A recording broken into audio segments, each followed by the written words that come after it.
Umami dari kelas TBI 2A. Dalam video ini saya akan melanjutkan pemaparan materi mengenai ilmu arjar wa ta'dil yang sebelumnya sudah disampaikan oleh rekan saya, yaitu Saudari Nesa Salsabila. Nah, untuk kelanjutannya di video ini saya akan menyampaikan mengenai pembahasan ilmu arjar wa ta'dil, yaitu tentang kaidah dan hukum-hukum dari ilmu arjar wa ta'dil. Materi yang pertama adalah yaitu tentang macam-macam kaidah jar dan ta'dil. Di sini ada dua macam. Yang pertama kepada cara-cara perawinya hadis, sahnya periwayatan, keadaan perawi dan kadar kepercayaan kepada mereka. Sedangkan yang kedua adalah berpautan dengan hadis itu sendiri, apakah maknanya sahih atau tidak. Hukum mencela para perawi.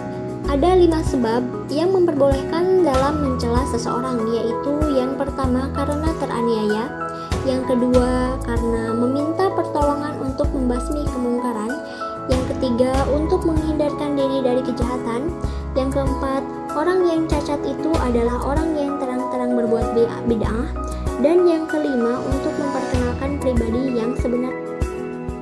Tidak boleh mencela lebih dari keperluan. Mencela seseorang merupakan suatu perbuatan yang sukar dan terkadang menimbulkan kerenggangan batin antara manusia dan manusia lainnya. Syarat menerima pentadilan dan pentajrihan. Disyaratkan kepadamu adil dan para jari harus berilmu, takwa, wara, jauh dari tasyawub dan mengetahui sebab-sebab jarah dan ta'dil. Jarah dan ta'dil yang diterima dan yang ditolak. Para ulama berbeda pendapat tentang penerimaan jarah dan ta'dil tersebut. Di sini ada 4 pernyataan. Yang pertama itu adalah diterima ta'dil yang tidak disebut sebab. Yang kedua, wajib diterangkan sebab-sebab keadilan. Yang ketiga, harus diterangkan sebab jarah dan sebab keadilan. Yang keempat, tidak wajib diterangkan sebab-sebab. Jumlah kesaksian dalam jarah atas ta'dil.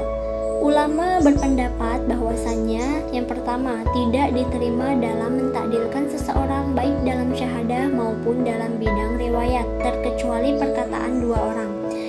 Yang kedua adalah mencukupkan dengan seorang saja dalam bidang syahadah dan riwayat. Yang ketiga, membedakan antara kesaksian dan periwayat. Disyaratkan 2 orang pada kesaksian dan cukup 1 orang saja pada periwayatan. Dari pembahasan tersebut dapat kita simpulkan bahwasannya ilmu arjar wa ta'dil merupakan ilmu yang membahas kaidah-kaidah mencela rawi dan mengadilkannya. Itulah materi yang dapat saya sampaikan. Apabila